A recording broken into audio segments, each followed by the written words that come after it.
न मुझे किसी ने भेजा है, माँ गंगा ने मुझे बुलाया है। तारीख 3 सितंबर 2014।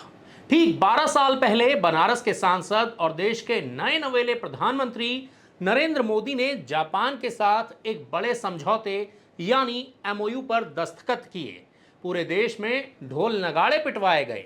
मीडिया ने दिन रात कसीदे पढ़े कि बस अब तो बनारस जापान के क्योटो जैसा बन जाएगा, काशी का विकास हो जाएगा और वाराणसी की किस्मत बदल जाएगी।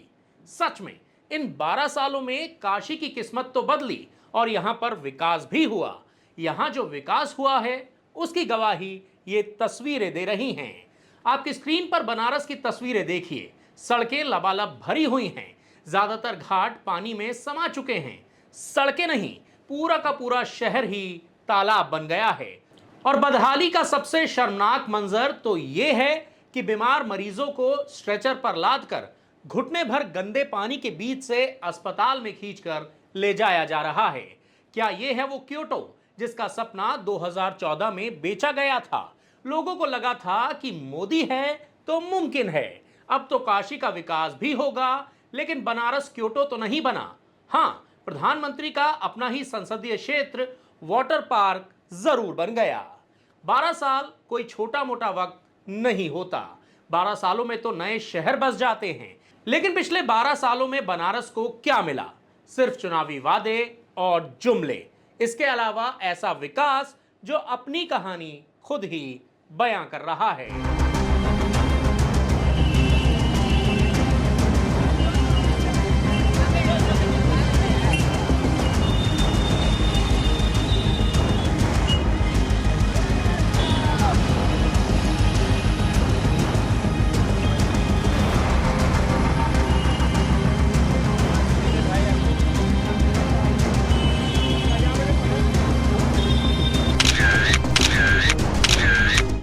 सड़कों पर सीवर का पानी बह रहा है, गलियां समंदर बनी हुई हैं और स्मार्ट सिटी का गुब्बारा झमाझम बारिश में फुस हो गया है। अरबों खरबों रुपए के फंड कहां गए? स्मार्ट सिटी का बजट कौन से गटर में बह गया? इसका जवाब देने वाला कोई नहीं है। लेकिन सुनिए, गलती से भी प्रशासन या सरकार से यह सवाल मत पूछिएगा। यह पूछना भी मत कि 12 साल कैसे बीत गए और बनारस क्योटो क्यों नहीं बना। क्योंकि अगर आपने ये जायज सवाल पूछ लिए तो आपको जवाब में विकास का हिसाब तो नहीं मिलेगा, लेकिन इसके अलावा आप पर तरह तरह के टैग और लेवल चिपका दिए जाएंगे। अगर आप पूछेंगे कि सड़कों पर पानी क्यों भरा है तो आपको कहा जाएगा कि आप तो दिमागी नक्सल हैं। अगर आप पूछेंगे कि मरीजों को पानी के बीच से क्यों गुजरना पड़ रहा है तो कहा जाएगा कि आप तो देश विरोधी हैं, जिहादी हैं। अगर आप कहेंगे कि 12 साल का हिसाब दो तो तुरंत ही ठप्पा लगा दिया जाएगा, या तो पक्का पाकिस्तानी है, खालिस्तानी है या फिर हिंदू विरोधी है। यानी जनता टैक्स दे, गड्ढे में गिरे, बीमारियों का शिकार हो, घुटने भर पानी में मरीजों को ढोए, लेकिन अपना मुंह बंद रखे। अगर मुंह खोला तो आप सीधे देशद्रोही घोषित कर दिए जाएंगे। क्या यही है क्योटो मॉडल? इसी दिन के लिए बनारस की जनता ने अपना सांसद चुना था। जब चुनाव आते हैं तो इसी बनारस की गलियों में बड़े बड़े रोड शो होते हैं, फूलों की बारिश होती है, बड़े बड़े वादे किए जाते हैं। लेकिन जैसे ही चुनाव खत्म और बारिश शुरू होती है, जनता को उसके हाल पर छोड़ दिया जाता है।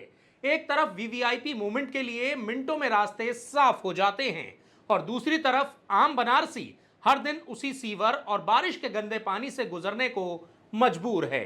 अस्पताल पहुंचने के लिए एम्बुलेंस को रास्ता नहीं मिलता, स्ट्रेचर पानी में तैर रहे हैं, दुकानों में पानी घुस गया है। यह सिर्फ जल भराव नहीं है, यह बनारस के विकास के दावों की पोल खोलती हुई प्रशासनिक नाकामी है।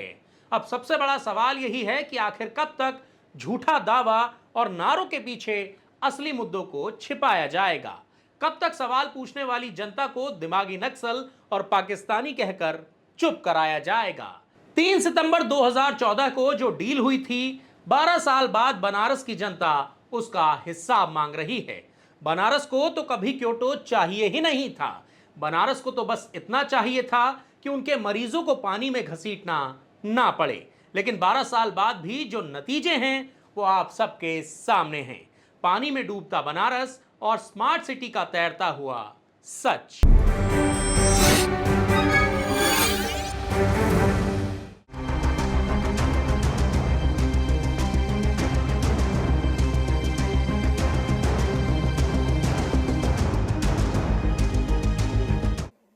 ये आदि आबादी की पूरी आजादी का संकल्प है और उन्हें हर साल 40,000 रुपए देकर के उन्हें आगे बढ़ाने का काम समाजवादी सरकार में होगा। उत्तर प्रदेश में अगले साल विधानसभा चुनाव होने हैं।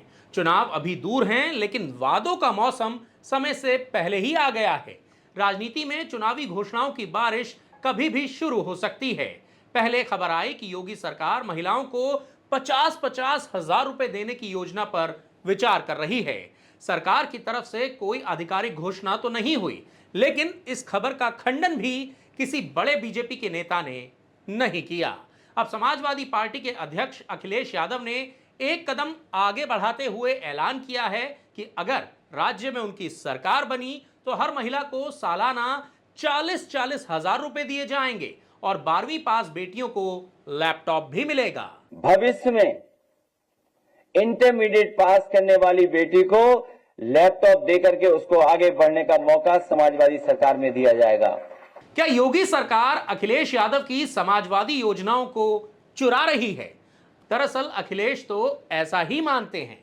बुजुर्ग महिलाओं के लिए मुफ्त बस सेवा की योजना का जिक्र करते हुए उन्होंने तंज कसा कि अब शायद उन्हें अपना ऑफिस सील करना पड़ेगा, क्योंकि उनकी प्लानिंग सरकार तक पहुंच जाती है। असल में हमारी ऑफिस को भी फुल शील्ड रखना पड़ेगा। हमारी योजनाएं वहां तक पहुंच रही हैं, हमें समझ में नहीं आ रहा कैसे पहुंच जा रही हैं। आज जब हमें तय करना था 2 हफ्ते पहले कि आने वाले समय में मैनिफेस्टो में हम लोग ये तय करेंगे, तो हमारी ऑफिस से ही सूचना वहां पहुंच गई लगता है, और उसी का परिणाम है कि बस फ्री हो गई। सोचिए आप। लेकिन इन बयानों के बीच एक सवाल लगातार गायब रहता है।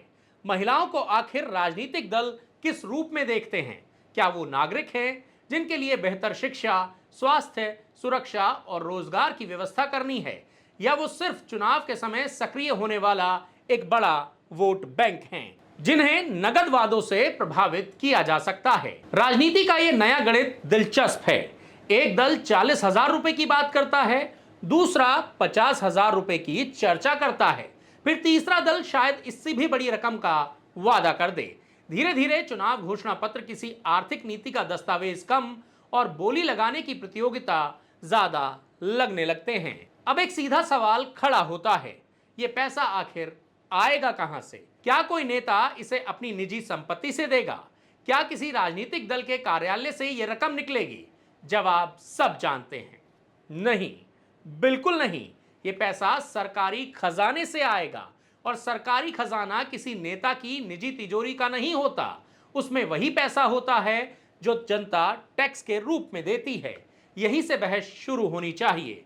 अगर सरकारें बड़े पैमाने पर नगद सहायता देती हैं तो उसका वित्तीय बोझ भी राज्यों को उठाना पड़ता है। सरकारें कहती हैं कि यह सामाजिक सुरक्षा है, विपक्ष कहता है कि यह जन कल्याण है। लेकिन नागरिकों के सामने एक और सवाल भी है, क्या इसी अनुपात में सरकारी स्कूल बेहतर हुए? क्या सरकारी अस्पतालों की हालत बदल पाई? क्या शहरों और गांवों की सड़कें सुधरी? क्या महिलाओं की सुरक्षा का ढांचा मजबूत हुआ? उत्तर प्रदेश की वही महिला जिसके नाम पर चुनावी घोषणाएं हो रही हैं, आज भी अपने बच्चों को कई जगह जर्जर सरकारी स्कूलों में भेजने के लिए मजबूर हैं। वही महिला कई इलाकों में बारिश के दौरान जल भराव और टूटी सड़कों से गुजरती है। वही महिला सरकारी अस्पतालों में इलाज के लिए लंबी लंबी कतारों और सीमित सुविधाओं का सामना करती है। यानी सवाल सिर्फ ये नहीं है कि महिलाओं को आर्थिक सहायता मिले या नहीं, सवाल ये है कि क्या नगद सहायता बुनियादी सार्वजनिक सेवाओं का विकल्प बन सकती है? अगर स्कूल कमजोर हैं तो क्या 40,000 रुपए उन्हें विश्व स्तरीय बना देगा? अगर अस्पतालों में डॉक्टर और दवाइयां नहीं हैं तो क्या नगद सहायता इलाज की व्यवस्था की जगह ले सकती है? अगर सड़कें टूटी हैं, सीवर जाम हैं और सार्वजनिक परिवहन कमजोर है तो क्या बैंक खातों में पैसा आ जाने भर से नागरिक जीवन की गुणवत्ता बदल जाएगी? राजनीति अक्सर कठिन कामों से बचने का आसान रास्ता खोज लेती है।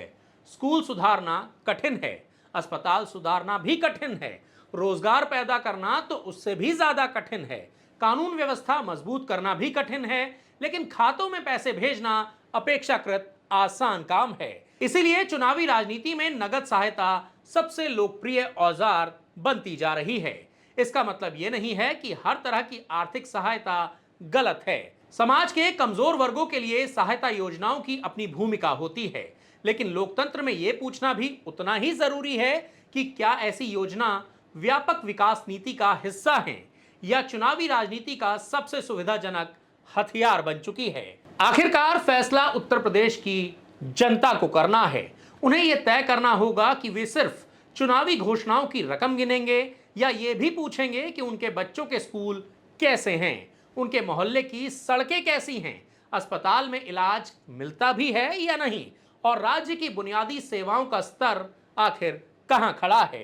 क्योंकि लोकतंत्र सिर्फ ये नहीं पूछता कि आपको कितना मिला, लोकतंत्र ये भी पूछता है कि जो आपका अधिकार था, बेहतर शिक्षा, बेहतर स्वास्थ्य, सुरक्षित जीवन और सम्मानजनक सार्वजनिक सुविधाएं, वो आपको मिला या नहीं।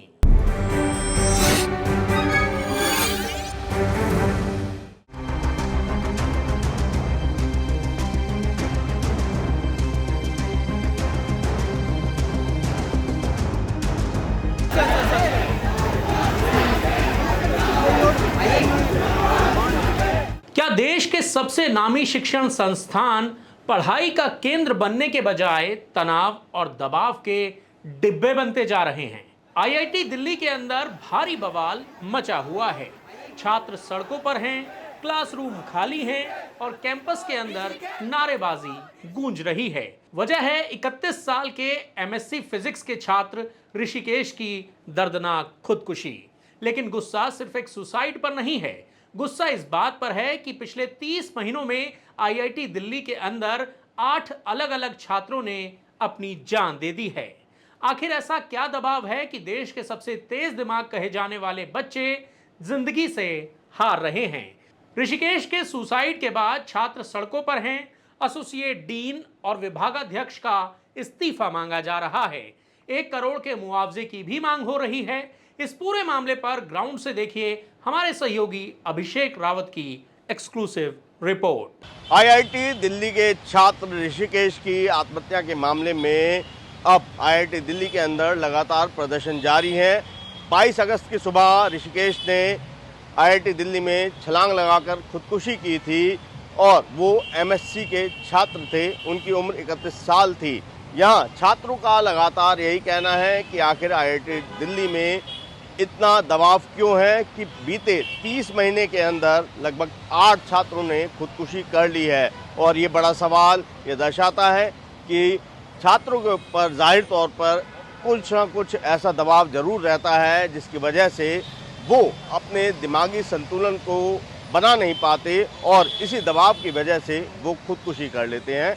अब हम बात करते हैं ऋषिकेश की। तो ऋषिकेश ने 22 अगस्त की सुबह 8:30 बजे के आसपास 6ठी मंजिल से छलांग लगाई थी और उनकी मौत हो गई थी। वो अपनी मां के साथ कटवरिया सराय में एक रूम में रह रहे थे। जांच में पुलिस ने, जो हमारी पुलिस से बात हुई है, तो पुलिस ने बताया है कि ऋषिकेश डिप्रेशन का शिकार थे और उनका विमेंस हॉस्पिटल जो दिल्ली में ही है वहाँ पर उनका उपचार भी चल रहा था। लगभग 2 महीने तक उनका लगातार वहाँ पर उपचार भी चला था। इससे पहले वो आईआईटी दिल्ली में ही हॉस्टल में रहते थे, लेकिन जब वो डिप्रेशन का शिकार हुए तो उनको एडवाइस किया गया कि वो अकेले यहाँ ना रहें। पुलिस का दावा है कि इसी वजह से वो उनकी मां को बिहार से यहाँ बुलाया गया और कटवरिया सराय में वो ऋषिकेश के साथ रह रही थी ताकि ऋषिकेश अकेले रहते हुए कोई गलत कदम ना उठा ले। हालांकि पुलिस का ये कहना है कि अभी जांच चल रही है, लेकिन जो भी आरोप लगाए जा रहे हैं अभी तक उन आरोपों में पुलिस को कोई खास या ठोस सबूत नहीं मिले हैं। पुलिस का कहना है कि जांच में ये बात भी सामने आई है कि ऋषिकेश आईआईटी दिल्ली से पहले राउरकेला में जो आईआईटी है वहाँ पे भी छात्र रहे हैं और उन्होंने वहाँ पढ़ाई करते हुए भी कहीं ना कहीं डिप्रेशन का दबाव झेला था और वहाँ पर भी उनका उपचार हुआ था। हालांकि जब वो उस डिप्रेशन से उभरे तो 1 साल पहले उनका दाखिला यहाँ IIT दिल्ली में MSc में हुआ है और अब वो यहाँ पर पढ़ाई कर रहे थे, लेकिन फिर से उनको एक बार डिप्रेशन का जो रोग है वो लगा और इसके बाद उनका दिल्ली में उपचार किया जा रहा था। अब हम बात करते हैं अंदर जो छात्र हैं जो लगातार इस बात के लिए आवाज़ उठा रहे हैं कि आखिर IIT दिल्ली में इतना दबाव क्यों है, क्यों लगातार छात्र आत्महत्या कर रहे हैं। इसके लिए जो प्रशासन है IIT दिल्ली का उसको जिम्मेदारी उठानी होगी और छात्रों की मांग है कि वो एक कमेटी यहाँ ऐसी गठित की जाए जिसमें न केवल प्रशासनिक जो स्टाफ है वो हो, बल्कि छात्रों का भी एक दल उस कमेटी के अंदर होना चाहिए जो इस बात को अच्छी तरह परख सके कि आखिर जो छात्र हैं उन पर दबाव जो भी रहता है वो किस वजह से है। क्योंकि यहाँ पर हमने कुछ छात्रों से बात की तो उन्होंने ऑन कैमरा बात करने से मना किया है। बस इतना बताया कि अलग अलग छात्रों ने जो सुसाइड किया है उनके अलग अलग रीज़न है। किसी के ऊपर कोई फैमिली का प्रेशर रहा, किसी के ऊपर खुद पढ़ाई का प्रेशर रहा, अलग अलग तरीके के दबाव के चलते ये घटनाएं हुई हैं। और छात्रों का कहना है कि एक कमेटी ऐसी होनी चाहिए जिसमें पारदर्शिता हो और छात्रों को उस कमेटी के ऊपर विश्वास होना चाहिए। यही वजह है कि वो मांग कर रहे हैं कि कमेटी के अंदर छात्र भी हों और ऐसे छात्र हो जिस पर सबका विश्वास हो। और हमने अंदर जाने की भी कोशिश की, लेकिन यहाँ अंदर जाना अलाउ नहीं है और अंदर लगातार प्रदर्शन जारी है। पुलिस तो इसे बीमारी और डिप्रेशन का मामला बताकर जांच की बात कर रही है, लेकिन कैंपस के अंदर के छात्रों का आरोप कुछ और ही है। छात्रों का कहना है कि ऋषिकेश जब बीमार थे तब उन्हें हॉस्टल खाली करने पर मजबूर किया गया। बीमारी की हालत में हॉस्टल से बाहर भेजे जाने के दबाव ने उनके मानसिक तनाव को और ज्यादा बढ़ा दिया। यही वजह है कि अब छात्र प्रशासन के खिलाफ आर पार की लड़ाई के मूड में हैं। मेरे सहयोगी अभिषेक ने IIT कैंपस के पास इसका जायजा लिया। IIT दिल्ली के छात्र ऋषिकेश कुमार की आत्महत्या के बाद लगातार यहाँ प्रोटेस्ट है और यहाँ पर अब ये मांग की जा रही है कि जो भी स्टूडेंट या छात्र प्रोटेस्ट में हिस्सा ले रहे हैं उनके खिलाफ प्रशासन के माध्यम से या प्रशासन के द्वारा कोई भी कार्रवाई नहीं की जानी चाहिए। छात्रों का आरोप है कि ऋषिकेश कुमार को हॉस्टल में ना रहने के लिए तंग किया गया था और यही दबाव का कारण भी बना और इसी वजह से वो हॉस्टल से बाहर रहने को मजबूर हुए। और ये उस कंडीशन में किया गया जब ऋषिकेश कुमार बीमार थे और इसकी वजह से उनका जो दिमागी दबाव है वो और ज़्यादा बढ़ गया था। इसके साथ ही कंपेंसेशन के तौर पर 1 करोड़ रुपए की मांग भी की गई है और ये भी कहा गया है कि इस बात की भी जांच जरूरी है कि आखिर 30 महीने के अंदर 8 आत्महत्याएं क्यों की गई, वो भी IIT दिल्ली कैंपस के ही अंदर। तो ये सारे सवाल हैं जिनको लेकर लगातार जो IIT दिल्ली के छात्र हैं वो मुखर हैं। अंदर प्रदर्शन जारी है और वो लोग सोशल मीडिया के माध्यम से अंदर की तस्वीरें या फिर अंदर के जो वीडियो हैं वो बाहर तक यानी बाहरी दुनिया तक जो है प्रस्तुत कर रहे हैं। हालांकि ऑन कैमरा वो यहाँ पर आकर बोलने से बच रहे हैं। IIT दिल्ली का प्रशासन कैमरे के सामने आने से बच रहा है। हालांकि लिखित जवाब में उसने जांच कमेटी बनाने की बात को मान लिया है, लेकिन बड़ा सवाल यह है कि क्या सिर्फ एक कमेटी बना देने से 30 महीनों में हुई 8 मौतों का हिसाब पूरा हो जाएगा? क्या देश के प्रीमियर संस्थानों में काउंसलिंग, सपोर्ट और इंसानी संवेदनाओं की इतनी कमी हो चुकी है कि छात्रों को अपनी जान देकर उसकी कीमत चुकानी पड़ रही है? ऋषिकेश की मौत ने एक बार फिर से पूरे के पूरे शिक्षा तंत्र की पोल खोल कर रख दी है। अब देखना यह होगा कि क्या प्रशासन छात्रों की मांग मानकर पारदर्शिता लाता है या फिर ये वाला आंदोलन और ज्यादा उग्र रूप ले लेता है। वैसे आपको क्या लगता है, क्या IIT दिल्ली के प्रशासन को इस बात का जवाब नहीं देना चाहिए कि उनके कैंपस के अंदर 30 महीनों में 8 छात्रों ने मौत को गले क्यों लगा लिया? आखिर क्यों उन्होंने अपनी जीवन लीला समाप्त कर ली? इस पर जो भी आपकी राय है कमेंट करके अपनी राय हमें जरूर बताएं। इसके अलावा यह भी जरूर बताइएगा कि आपको हमारा ये वीडियो कैसा लगा। और जाने से पहले हमारे YouTube चैनल द फेडरल देश को सब्सक्राइब करना, लाइक करना और नोटिफिकेशन की घंटी दबाना मत भूलिएगा। तो आज के इस वीडियो में इतना ही।